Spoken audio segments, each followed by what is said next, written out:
Ya, selamat pagi mahasiswa program studi pendidikan guru sekolah dasar dan pendidikan khusus yang mengontrak mata kuliah pendidikan agama Kristen. Jumpa lagi kita dalam mata kuliah ini, tatap muka yang kedua.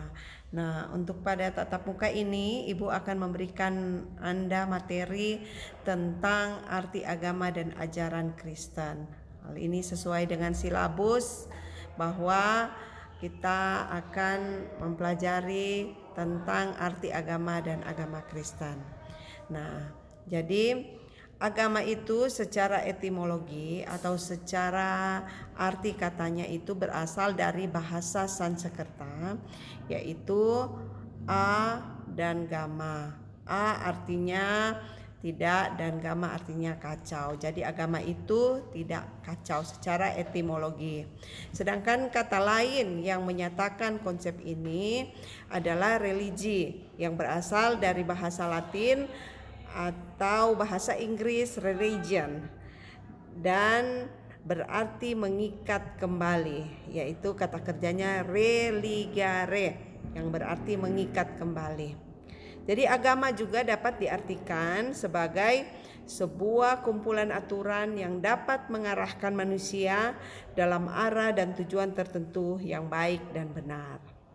Nah, jadi menurut Kamus Besar Bahasa Indonesia, agama itu merupakan ajaran, sistem yang mengatur tata keimanan atau kepercayaan dan peribadatan kepada Tuhan yang Maha Kuasa, serta tata kaidah yang berhubungan dengan pergaulan manusia dan manusia serta lingkungannya. Jadi agama itu di Indonesia ada agama Islam, Kristen, Buddha, Hindu, ya. Agama Samawi, yaitu agama yang bersumberkan dari wahyu Tuhan seperti agama Islam dan Kristen. Nah, jadi agama adalah sistem yang mengatur tata keimanan atau kepercayaan dan peribadatan kepada Tuhan yang Maha Kuasa serta tata kaidah yang berhubungan dengan pergaulan manusia dan manusia serta lingkungannya. Jadi kita semua ini dikatakan sebagai umat beragama karena artinya apa? Kita sebagai penganut atau pemeluk satu keyakinan atau agama. Kalau kita Kristen berarti kita adalah penganut dan pemeluk agama Kristen. Nah, seperti itu menurut Kamus Besar Bahasa Indonesia. Nah, sekarang apa sih tujuan dari agama? Nah, agama ini mempunyai tujuan untuk menjadi tatanan kehidupan atau aturan yang berasal dari Tuhan, di mana hal tersebut nantinya mampu membimbing manusia menjadi seseorang yang berakal dan berusaha mencari kebahagiaan hidup baik itu di dunia maupun di akhirat, sebagai bekal dalam kehidupan di tahap yang selanjutnya di alam yang fana ini. Jadi itu tujuan dari agama. Nah, fungsi agama di sini Ibu merangkum ada beberapa fungsi agama. Nanti Anda baca lagi kalau bisa kalian baca karena PowerPoint ini agaknya terlalu kecil. Namun Ibu coba baca satu persatu buat Anda, yaitu fungsi agama. Jadi agama di Indonesia ini bukan tanpa fungsi tertentu. Jadi semua agama memiliki fungsi. Dari eksistensi agama di dunia ini, diantaranya mampu memberikan pandangan dunia kepada manusia dan berpengaruh pada kebudayaan manusia. Itu fungsi dari agama. Mampu menjawab berbagai macam pertanyaan yang mungkin tidak mampu dijawab oleh sesama manusia lain. Jadi ada hal-hal yang tidak dapat kita jawab dengan akal pikiran. Namun dengan agama itu semua mampu terjawabkan.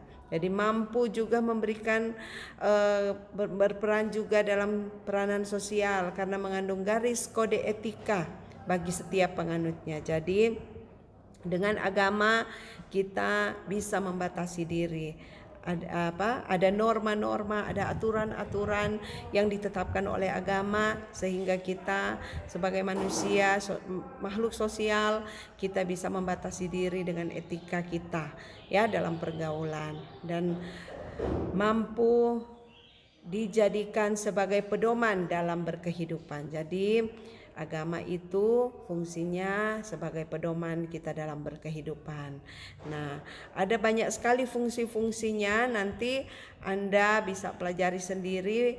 Dan yang terakhir itu, agama itu berfungsi untuk memberi suatu identitas pada kita manusia karena telah menjadi bagian dari sebuah agama. Kayak ibu, identitas ibu agamanya agama Kristen. Jadi fungsi dari agama memberikan kita identitas. Nah, jadi di sini Ibu jelaskan singkat, ada beberapa agama di dunia, yaitu terdapat 3 kelompok besar agama di dunia, yaitu peradaban agama Arya, peradaban agama Tiongkok, dan peradaban agama Semit. Ya, agama Arya adalah agama yang tertua mulai dari tahun 4500 sebelum Masehi atau sudah berusia 6500 tahun. Nah, sekarang agama Tiongkok mulai pada tahun 3000 sebelum Masehi. Nah, kalau kita ya yang agama Kristen yaitu tahun Masehi karena ditandai dengan kelahiran Yesus Kristus. Jadi kayak sekarang sudah tahun 2020. Itulah lahirnya agama Kristen. Jadi nah, nanti Anda pelajari lebih lengkapnya lagi. Kalau yang butuh slideshow ini Ibu akan kirimkan. Nah, sekarang kita bahas pengertian agama secara umum ya. Apa pengertian agama secara etimologi, apa tujuan dari agama, fungsi dari agama, dan sejarah singkat agama. Nah, sekarang kita masuk pada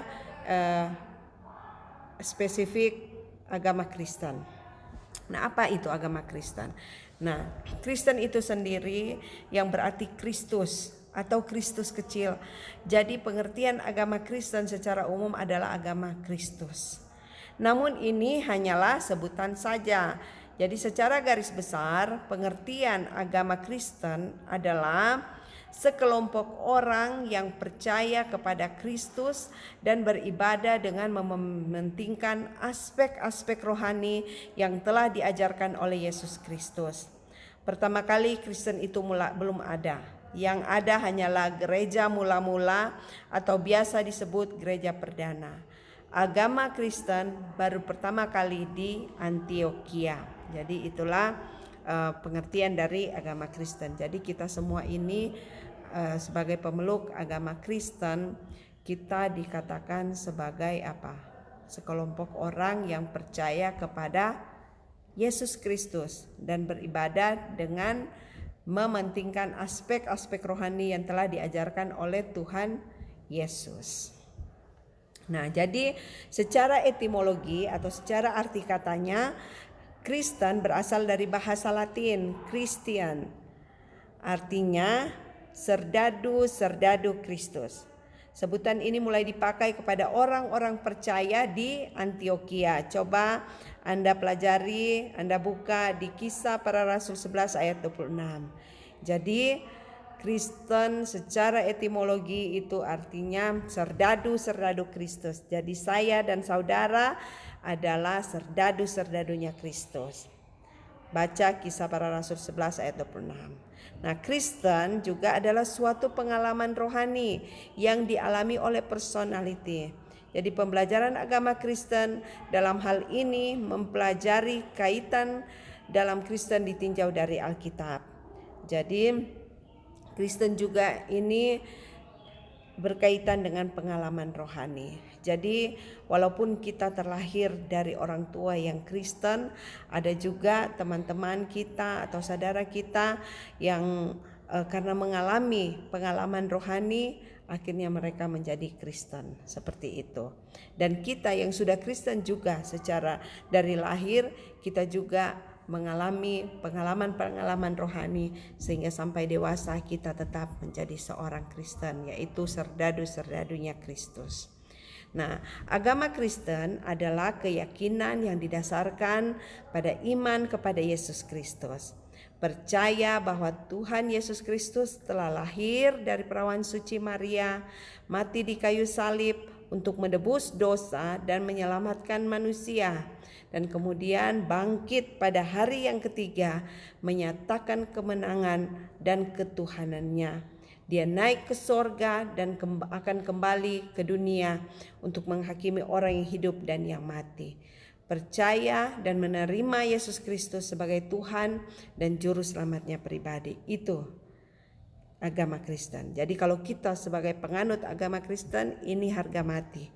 Ya, hal yang mutlak bahwa kita harus percaya, beriman kepada Yesus Kristus, bahwa Dia telah lahir, Dia mati, ya, Dia bangkit dan Dia naik ke sorga, duduk di sebelah kanan Allah Bapa, dan pasti akan datang lagi menghakimi kita semua, Raja di atas segala raja. Jadi inilah agama Kristen, ya. Jadi kekristenan adalah penyembahan dan berkeyakinan kepada satu Allah, Allahnya Abraham, Ishak dan Yakub. Jadi dalam keesahannya itu Allah memperkenalkan dirinya dalam 3 pribadi, yaitu Allah Bapa, Anak dan Roh Kudus.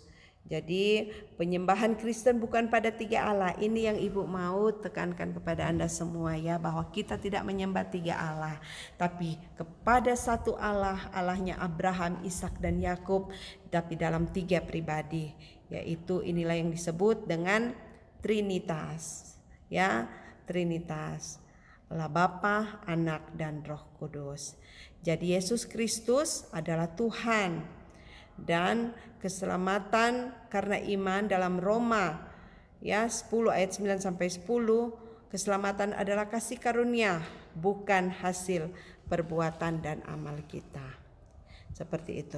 Nah, sekarang kita masuk pada poin selanjutnya, yaitu sumber-sumber hukum kekristenan. Nah, Alkitab adalah firman yang diilhamkan Allah tanpa salah sebagai dasar dan memiliki otoritas yang tertinggi. Jadi itu hukum kekristenan. Nah, cara-cara beribadah itu variatif. Sekarang kita tahu ada banyak sekali denominasi orang Kristen, namun semuanya dilakukan hanya untuk memuliakan nama Tuhan. Yang penting itu tidak bertentangan dengan apa yang disampaikan di dalam Alkitab sebagai dasar dan otoritas yang tertinggi. Jadi cara-cara beribadah umumnya dilakukan dengan apa biasanya? Menaikkan pujian, doa, membaca firman Tuhan dan merenungkan firman Tuhan, ya. Jadi yang paling utama dalam ibadah adalah dilakukan bukan untuk dilihat orang lain, tetapi untuk menunjukkan ketaatan kita kepada Tuhan. Jadi coba Anda baca dalam Matius 6 ayat 7. Nah, sekarang Ibu masuk pada Kristen di Indonesia. Jadi sejarahnya itu Kristen masuk di Indonesia pertama kali dari misionaris Katolik Roma oleh Franciscus Xaverius dari Ordo Yesuit pada tahun 1546 dan 1547 di Maluku. Nah, kemudian pada tahun 1605 VOC, kongsi dagang dari Belanda, berhasil menguasai Maluku. Penganut Katolik dijadikan Protestan. Jadi gereja Protestan pertama di Asia didirikan tahun 1605 di Ambon oleh VOC. Nah, melalui gereja Ambon diterbitkanlah terjemahan Katekismus, Injil Matius, seluruh Perjanjian Baru dan seluruh Alkitab dalam bahasa Melayu, ya. Nah, berikut ini nama-nama yang misionaris yang pernah datang di Indonesia, melayani di Indonesia. Yang pertama itu Joseph Camp, diutus tahun 1833. Ada Johann Frederick, John Gottlob Schwarz yang diutus melayani di Minahasa. Nah, kalau Anda pergi ke Langoan, ya, Anda lihat ada gereja tua di sana, namanya gereja Schwarz, karena beliau adalah misionaris yang datang ke tanah Minahasa, membawa Injil di tanah Minahasa. Jadi dan kemudian ada Ludwig Ingwer Nommensen ya yang melayani di Sumatera Utara, yaitu di tanah Batak ya. Nah, dan masih ada lagi banyak nama-nama yang diutus, misalnya L.E. Denninger yang diutus di Pulau Nias ya. Dan ada banyak lagi. Jadi ciri khas dari misi Protestan di Indonesia pada abad ke-19, mereka melakukan pelayanan di beberapa daerah berlatar belakang daerah dan suku. Jadi makanya sekarang kita lihat kan ada gereja Batak, gereja Gemi Masehi Injili Minahasa, HKBP, ada gereja Jawa. Itu memang ciri khas dari pelayanan misi. Waktu itu mereka selalu yang mendirikan gereja dengan berlatar belakang daerah atau suku. Nah, demikianlah materi yang telah Ibu bawakan di hari ini tentang Kristen, arti agama Kristen, dan tujuan, fungsi, sejarah ya tentang agama Kristen. Nah, sekarang pertanyaan Ibu buat Anda semua, jelaskan arti agama secara etimologi ya, dan secara menurut Kamus Besar Bahasa Indonesia, apa itu agama. Dan kemudian coba Anda rangkum tujuan dan fungsi dari agama. Nah, itu nomor 2. Nomor 3, Anda jelaskan tentang pengertian agama Kristen ya. Apa itu Kristen? Siapakah orang-orang Kristen itu ya? Dan baik secara etimologi maupun secara pengertian yang lainnya ya. Jadi dan sebutkan sumber-sumber hukum Kristen ya, dan ayat Alkitab yang mendukung. Demikian mata kuliah hari ini, dan Ibu harapkan Anda bisa mendapatkan ilmu, pemahaman yang baru tentang pengertian dari agama Kristen, arti agama, fungsi, tujuan dari agama ya, serta sejarah dari agama Kristen. Dan nanti tugas yang Anda kerjakan untuk dikumpul lewat WhatsApp group. Terima kasih. Shalom. Tuhan memberkati kita semua. Selamat pagi, selamat belajar. Tuhan memberkati.